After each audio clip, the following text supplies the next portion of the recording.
com inescrupulosos de institutos de pesquisa e ainda fala nos 15 dias que antecedem. Eu sou pela proibição dessas pesquisas que são tendenciosas, são manipuladores de toda sorte. Eu sou um exemplo disso em São Paulo.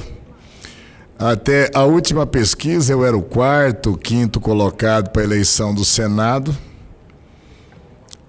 com 11, 12% dos votos. Na hora que eu alcancei 29% dos votos no estado, depois vem o Ibope, Datafolha e diz: olha, nós tivemos uma migração e a boca de urna mudou o cenário. Deviam ter vergonha na cara.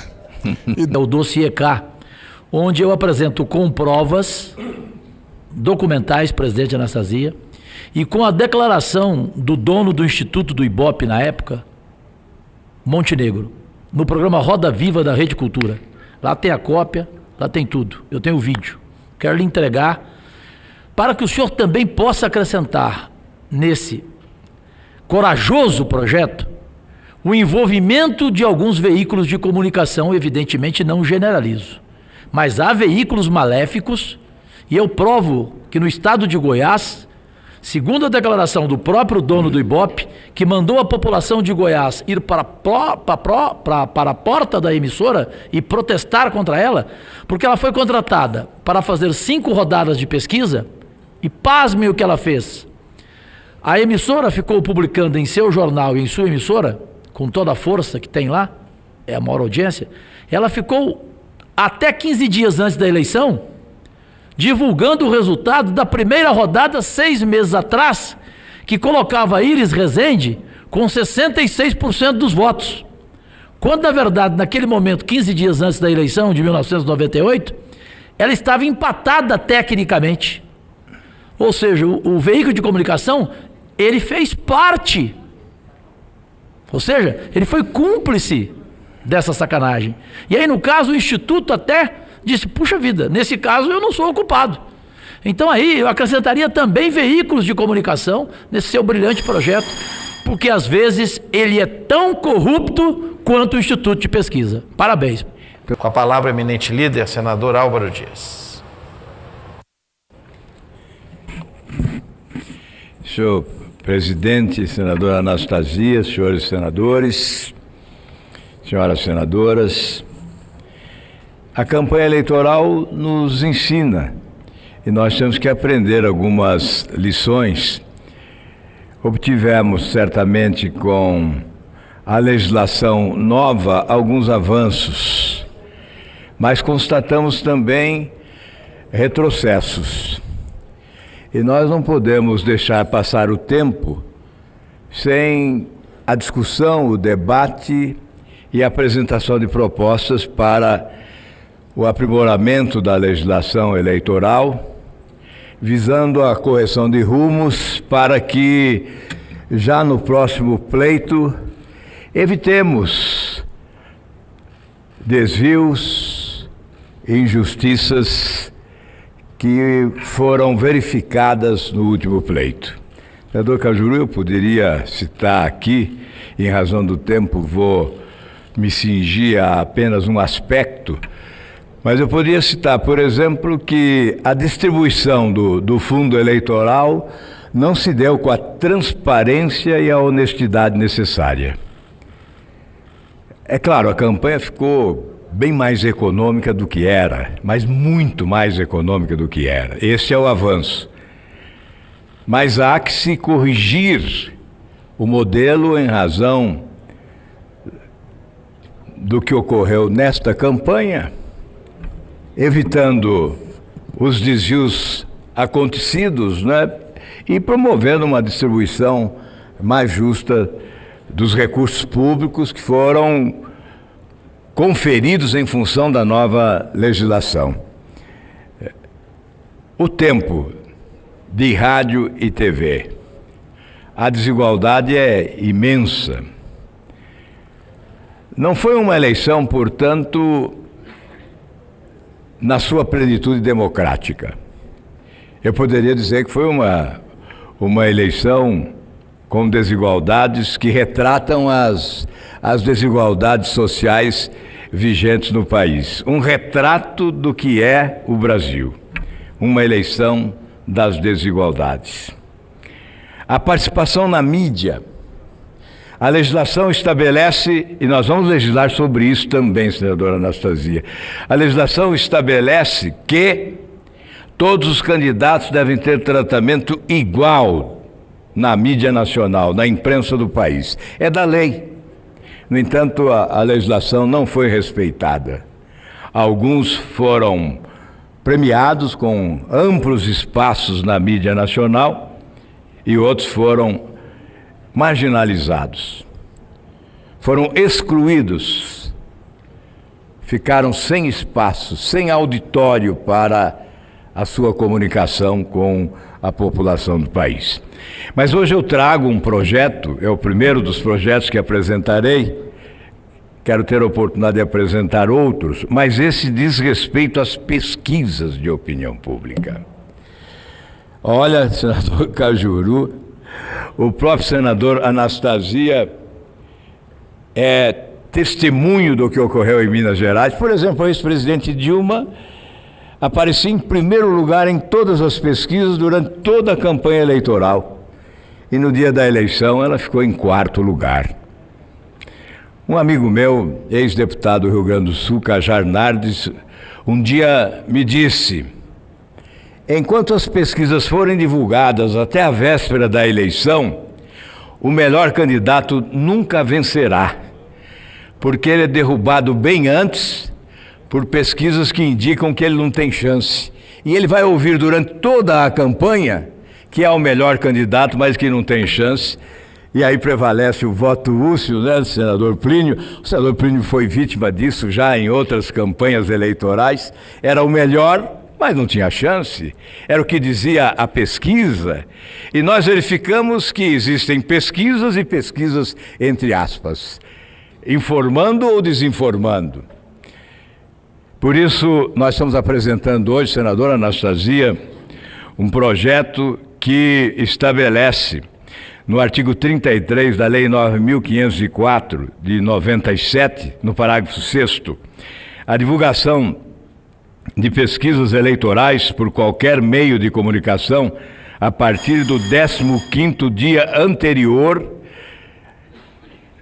do dia do pleito constitui crime punível com detenção de 6 meses a 1 ano e multa no valor de R$ 53.205 a R$ 106.410. Portanto, nos últimos 15 dias da campanha eleitoral, não teremos divulgação de pesquisa, sob pena da responsabilização aqui instituída no projeto de lei. Não é uma novidade, isso já se pratica em outros países, na França, na Itália. O que nós entendemos é que essas pesquisas distorcem, elas conduzem, elas sinalizam muitas vezes equivocadamente e levam os eleitores ao equívoco. Portanto, essa é uma proposta para discussão, para debate, para aprimoramento. Nós sabemos que há institutos sérios e que muitas vezes erram, não de má fé. Nós não estamos aqui pré-julgando, ou não estamos julgando ninguém. O que nós estamos tentando é corrigir os erros, porque ao final do processo eleitoral, senadora Anastasia, nós poderíamos dizer a alguns diretores de institutos de pesquisa: é melhor fechar as portas, pedir perdão ao povo brasileiro e ir plantar batata no semiárido nordestino sem chapéu, para ver o que é bom. Porque, na verdade, o que se fez, especialmente nesta última eleição, é um escândalo em matéria de pesquisa de opinião pública. Eu concedo, se Vossa Excelência permitir, uma parte ao senador Lucas, que está me solicitando com o maior prazer, senador do Amapá. Não, obrigado, senador Álvaro. Eu quero dizer que Vossa Excelência terá o nosso apoio. Eu mesmo já fui vítima disso, né? Em 2008, eu, candidato a prefeito, a última pesquisa do Ibope me deu 9%. E eu tive 25,3%. Perdi por 0,7%. Então são absurdos que não podem acontecer. E não é diferente nos outros estados. E eu concordo com Vossa Excelência. Esta eleição passada foi assim um negócio muito absurdo, os erros, né, das pesquisas que foram divulgadas. Obrigado. Muito obrigado, senador. O senador Cajuru também deseja uma parte, um prazer. Bem, senador Álvaro Dias, Álvaro todos os dias, o senhor entra num vespeiro que eu amo.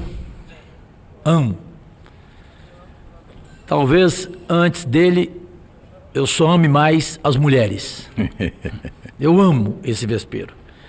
Eu quero lhe oferecer, até porque Vossa Excelência é merecedor, pelo seu histórico desta casa e como cidadão, um exemplar do meu primeiro entre os 5 livros que eu escrevi, que é o Dossiê K, onde eu apresento com provas documentais, presidente Anastasia, e com a declaração do dono do Instituto do Ibope na época, Montenegro, no programa Roda Viva da Rede Cultura.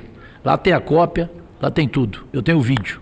Quero lhe entregar para que o senhor também possa acrescentar nesse corajoso projeto o envolvimento de alguns veículos de comunicação, evidentemente não generalizo, mas há veículos maléficos, e eu provo que no estado de Goiás, segundo a declaração do próprio dono do Ibope, que mandou a população de Goiás ir para a porta da emissora e protestar contra ela, porque ela foi contratada para fazer 5 rodadas de pesquisa, e pasmem o que ela fez. A emissora ficou publicando em seu jornal e em sua emissora, com toda a força que tem lá, é a maior audiência, ela ficou até 15 dias antes da eleição, divulgando o resultado da primeira rodada 6 meses atrás, que colocava Iris Rezende com 66% dos votos. Quando, na verdade, naquele momento, 15 dias antes da eleição de 1998, ela estava empatada tecnicamente. Ou seja, o veículo de comunicação, ele fez parte, ou seja, ele foi cúmplice dessa sacanagem. E aí, no caso, o Instituto até disse, puxa vida, nesse caso eu não sou o culpado. Então aí eu acrescentaria também veículos de comunicação nesse seu brilhante projeto, porque às vezes ele é tão corrupto quanto o Instituto de Pesquisa. Parabéns. Muito obrigado, senador Cajuru. O que se deseja é o aprimoramento do processo eleitoral. Nós não podemos continuar assistindo à repetição do mesmo desastre em todas as eleições. Em todas as eleições nós assistimos esse espetáculo de incompetência das pesquisas apresentadas que, na verdade, não retrataram a realidade. E depois do processo eleitoral, depois da eleição última, nós assistimos até o desespero de alguns comentaristas políticos na TV, tentando justificar os equívocos dos institutos de pesquisa, imaginando que na madrugada os eleitores todos do país, numa verdadeira manada, se dirigiram para o outro lado, e não para aquele lado apontado pelas pesquisas de opinião pública. Foi algo que ocorreu na madrugada, um verdadeiro milagre, né? Não foi o Instituto que errou, foi o eleitor que mudou na última hora. Veja a que ponto nós chegamos. E por isso que Vossa Excelência tem razão, quando envolve também alguns veículos de comunicação. Aqui à distância, eu não sei se o Major Olímpio está pedindo a parte, que eu vejo o microfone. Você está muito distante, Major Olímpio. Dessa. Eu gostaria simplesmente de fazer uma consideração, caro senador Álvaro Dias, de concordar, e vou apoiar, mas vamos tentar aperfeiçoá-lo, que eu vejo que Vossa Excelência ainda está sendo bondoso, tendo consideração com inescrupulosos de institutos de pesquisa, e ainda fala nos 15 dias que antecedem. Eu sou pela proibição dessas pesquisas que são tendenciosas, são manipuladores de toda sorte. Eu sou um exemplo disso em São Paulo. Até a última pesquisa eu era o quarto, quinto colocado para a eleição do Senado, né, com 11, 12% dos votos. Na hora que eu alcancei 29% dos votos no estado, depois vem o Ibope, Datafolha e diz: olha, nós tivemos uma migração e a boca de urna mudou o cenário. Deviam ter vergonha na cara. E dando nome, vergonha na cara, né? Esse pessoal do Ibope, do Datafolha, mais alguns estelionatários disso, nós temos que fazer, porque é o seguinte: todo o esforço que é desenvolvido, Vossa Excelência foi candidato e sabe muito bem disso. Esses canalhas verdadeiramente vendem, eles compram. Nós temos aí delações na própria JBS, onde um dos executivos diz como é que ele comprava o Ibope para aumentar 1 ou 2 pontos, ou quanto custava isso para cada ponto que ele botava para mais ou para menos, comprando com esses institutos de pesquisa. Isso é coisa de criminoso. Então, a iniciativa de Vossa Excelência nós vamos apoiar. Se possível, melhorar. Nós vamos emendar e tornando mais rígido ainda. O Cajuru, se ele tem documentação viva disso, é hora de nós escracharmos para a sociedade brasileira o que essas pessoas, o que essas empresas fazem, manipulando literalmente, né? O que eles vão colocando como margem de erro aí são verdadeiros absurdos, é um escárnio com a população. Parabéns pela coragem cívica. Obrigado, Major Olímpio, obrigado aos colegas, e certamente todos terão a oportunidade de contribuir para aprimorar essa iniciativa. É uma iniciativa modesta, mas que abre esse jogo, que inicia esse debate e proporciona o espaço para as ideias, as iniciativas que virão aprimorando a nossa legislação. Muito obrigado, presidente.